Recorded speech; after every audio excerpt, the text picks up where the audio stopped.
సామాజిక వర్గాల పరంగా కాపుల ప్రభావం గత ఎన్నికల్లో బాగానే కనిపించింది. బాగానే కంటే కూడా ఇంకా బాగా పనిచేసిందనే చెప్పాలి. జనసేనను గెలిపించుకునేందుకు ముఖ్యంగా పవన్ కోసం కాపుల ఏకతాటిపైకి వచ్చారు. ఫలితంగా కాపు సామాజిక వర్గం ప్రభావం ఎక్కువగా ఉన్న అన్ని జిల్లాలలోనూ వైసీపీ తుడిచిపెట్టుకుపోయింది.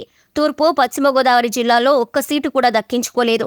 రాయలసీమలో బలిజ సామాజిక వర్గ ప్రభావం ఎక్కువగా ఉన్న నేపథ్యంలో ఇక్కడ కూడా 7 స్థానాలు మినహా మొత్తంగా కూటమి తుడిచిపెట్టేసింది.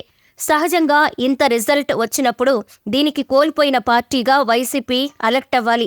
గతంలో 2019 ఎన్నికల్లో రెడ్డి సమాజం మొత్తం టీడీపీని వదిలేసింది.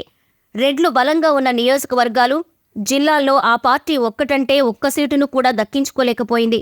దీంతో అలర్ట్ అయిన చంద్రబాబు వెంటనే తమ పార్టీలోని రెడ్డి నేతలను రంగంలోకి దింపి మంతనాలు జరిపారు. ఇదే తరువాత కాలంలో రెడ్లను పార్టీకి చేరువ చేసింది. ఈ తరహా వ్యూహాలు వేయడంలో వైసీపీ విఫలమవుతుంది.